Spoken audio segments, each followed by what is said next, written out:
Hi, I'm Amelia Moreland. I'm a hypnotherapist, and I also make music that changes your entire mind frame about life and how you deal with it. Today, I really wanted to go over how I became a hypnotherapist and what hypnotherapy really has done for me in my life. Um, a lot of people really don't seem to understand like what it is. Some people do, like a lot of people in California, they're like all about it.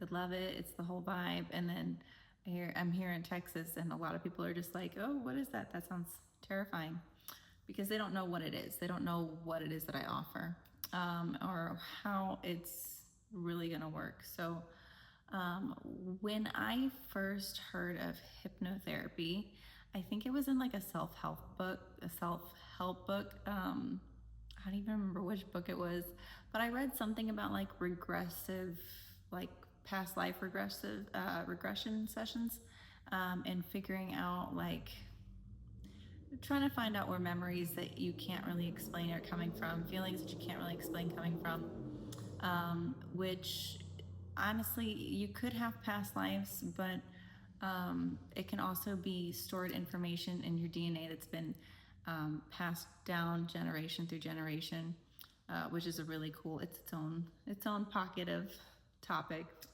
which I love. I'm a nerd about that. But I don't know. I was like really young, and I didn't think about it ever again for a long time until I was working at like a chiropractic office, and I was doing an exam with this patient, and she was telling me about how she was a hypnotherapist, and she was telling me about how there's these different brain waves. You've got the alpha brain wave, which is your suggestive thinking, your you know, you turn the TV on, you gel out, you're an alpha brainwave. Beta brainwave, where you're in your problem solving thinking, you're on your feet thinking. And then there's theta brainwave, which is like the dream state. She was telling me, because we were talking about kids, and I'm a mom, so I was like trying to pry for some, mom advice. I was going through a rough time as a single mom.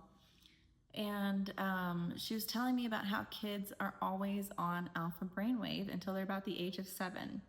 That means that they literally don't have the ability to turn their listening skills on. It's all offline. And so she's telling me, she's like, this is why everyone says kids are a sponge up to age 7. And for me, I'd always heard that kids are a sponge up to age 5, but she's explaining how the brain is developing and how all this works, and a lot of things started making sense to me, and I was just like, wow, like it hit me hard, and it stuck into my head that this lady is a hypnotherapist, and that's pretty cool. And I'm like, I wonder about that. But I didn't wonder enough about it to really get into it. What I was really passionate about at the time was birth and delivery, and still am. I'm obsessed with pregnancy, birth, delivery, all those things. I think it's so magical. It's an incredible experience. I love educating myself about it. I'm reading like all the midwife books because I love it. And I met someone who is like super connected in the city that I live in. And I was looking for a different job at the time. I wasn't really fulfilled where I was at. And he was like, well, what are you passionate about? And so I started talking about birth, and I started talking about how I really wish I could find a way to like maybe go to midwifery school, but I didn't think it would be a feasible goal at the time with like my schedule and with my daughter, with like my needs and her needs, and you're doing like birth, so there's no like, let's schedule this. Sometimes things are just happening, and it might be in the middle of the night. So with her age, I was like, I don't know if I'm ready for that, but it was very apparent how passionate I was about the entirety of possibly becoming a midwife and pursuing that as a career. So he mentioned someone to me. He's like, I want to connect you with someone. She does like the body casting for pregnant women at a birth center. And I was thinking, oh, okay, so this is, I don't know if it's my vibe. I was like, check it out, I'll talk to her, it's fine. I'm really stingy when it comes to getting to know like new people as friends. I'm like, I don't know if I'm ready. I don't know why I'm this way. I don't really care because I get over it and I make friends. But um, this lady, she ended up connecting with me, and we were talking, and she's like, have you ever thought about becoming a hypnotherapist? And I thought about the one lady I had known that was telling me about the child's brain development. I was thinking, I've heard of it, it sounds cool, but what is it, like a ton of money to be in debt for? Like, that sounds scary. I don't know. And she's like, well, I'm a hypnotherapist, and this is the school that I went to. And she broke it down, and she gave me like this realistic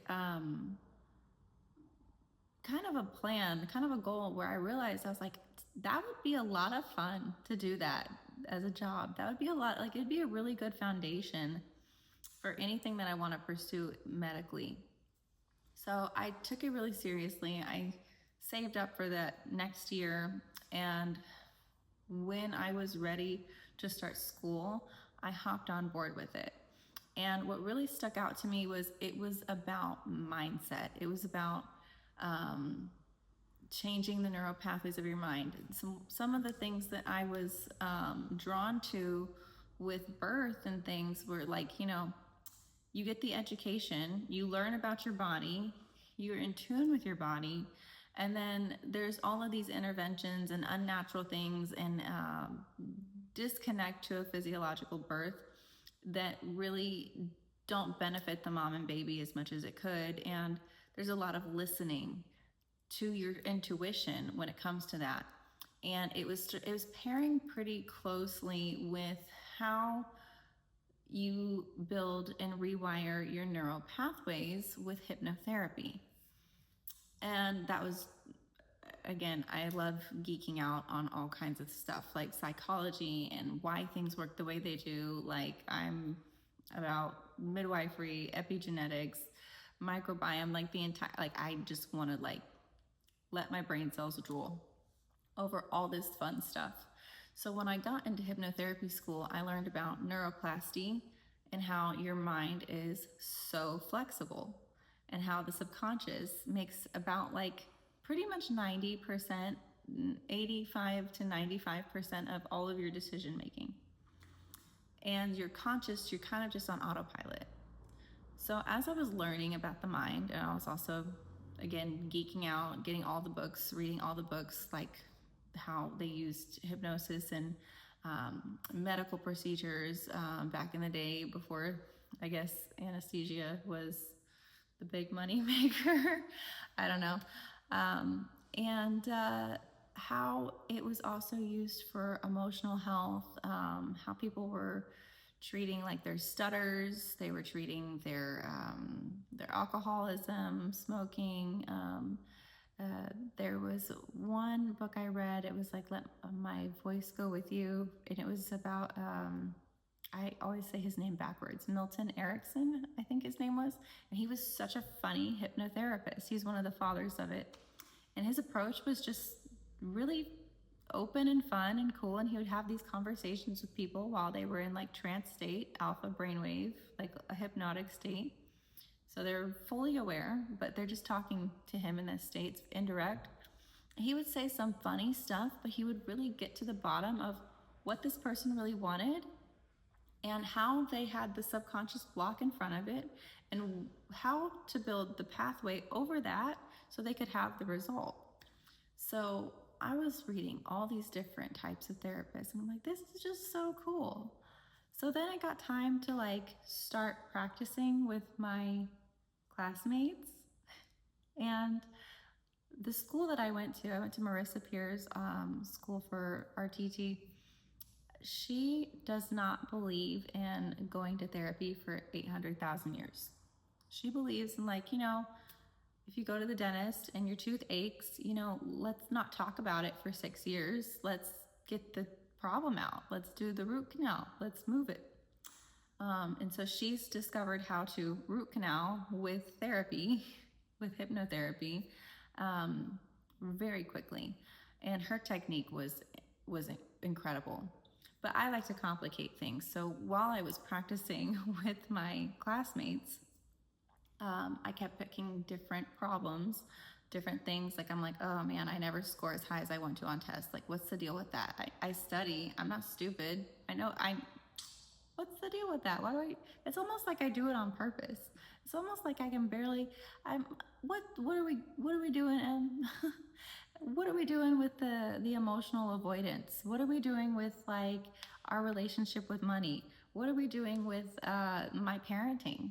I wasn't happy with my parenting. It's always going to be a work in progress, but I was really cracking down on patterns that I was not feeling like they're not my patterns. You know, I didn't want to become things that had hurt me and then pass that on to my kids.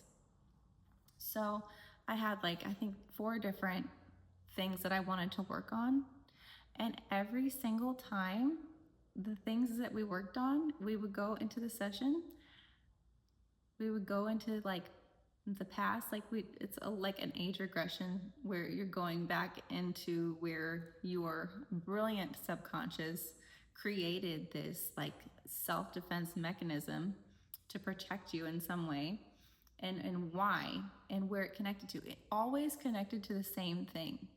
These different issues, totally different, showing up in different places in my life that seemed disconnected, were all connected to one root cause. By the 4th time, I was like, okay, I get it. I get it. Okay.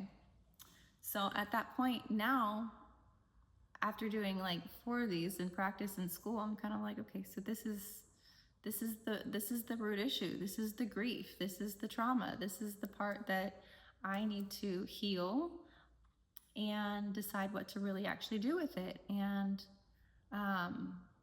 like I said, I love to complicate things. I like to make them, I like to read all the books. I like to read all the things. Like there's got to be more information. I got to dig inside of myself deeper.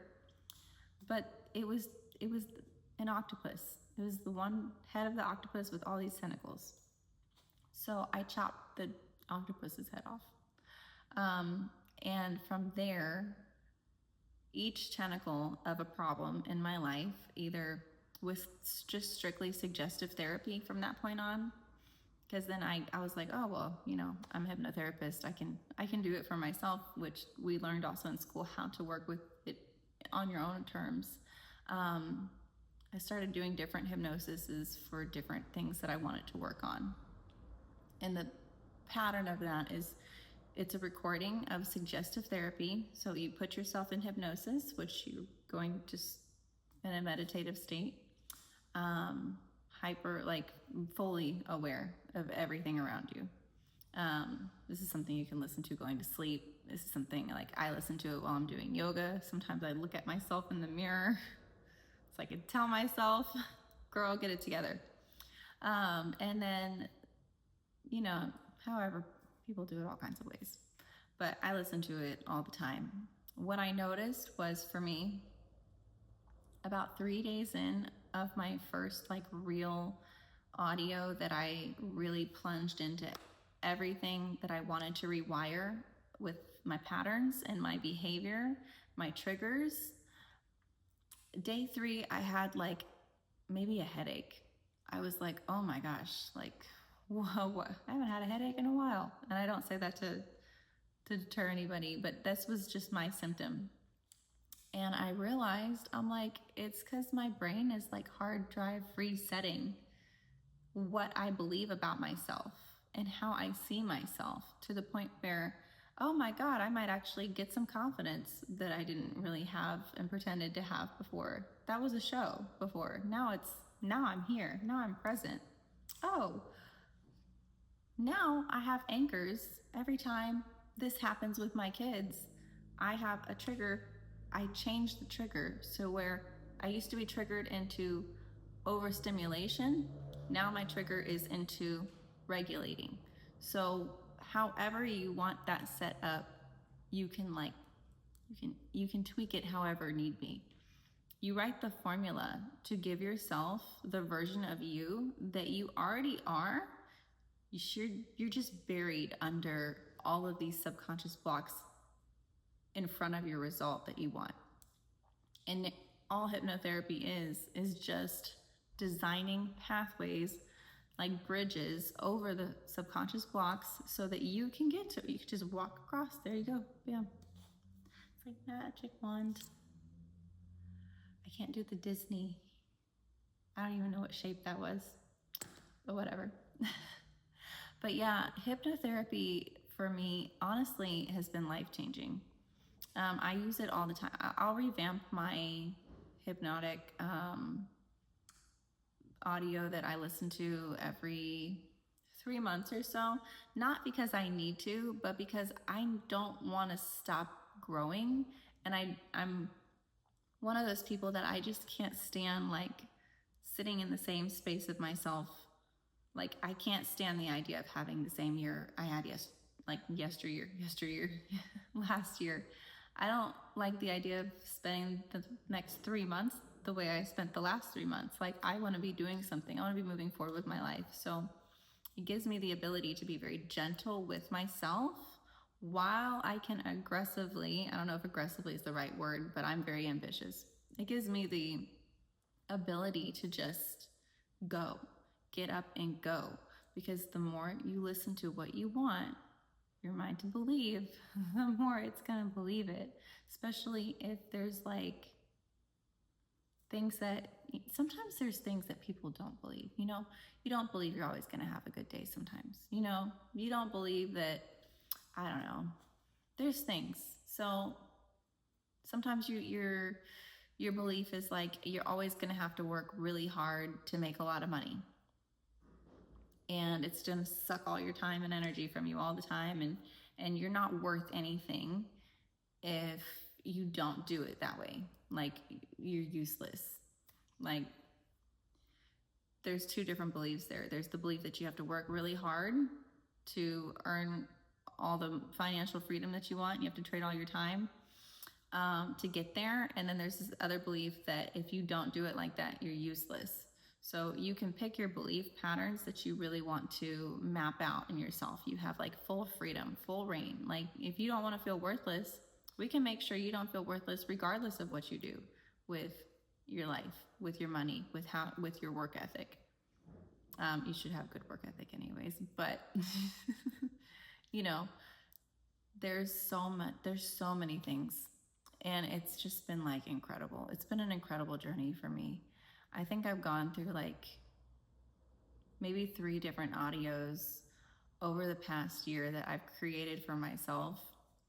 I honestly don't even recognize who I used to be because I feel so different from who I was last year. Like the mind traps that I would get in, the emotional traps that I would get in, the survival responses I would just like succumb to with other people that I didn't know how to protect myself around, and I would feel uncomfortable and I just immediately fight or flight, fawn, freeze response. That changed, the hypnotherapy changed all of that. It brought everything down to like the center of me and gave me tools to work with every day. But yeah, so yeah, I just wanted to kind of go into my story about that. And if you have questions, I am taking applications. I'm going to take about like 5 new applicants this month. If you're interested in that, give me a shout out. I usually share this onto my Facebook page, and then I also have my Instagram page, which is my Instagram account. It's Hypnotic Healing by Amelia, and you can submit your email, and I will send you an application form to see if we're a good fit to work together. But yeah, I am opening up about 5 slots for newcomers. Yeah. So if you have any questions, if you want to reach out, please do. And I will talk to you soon. Thanks.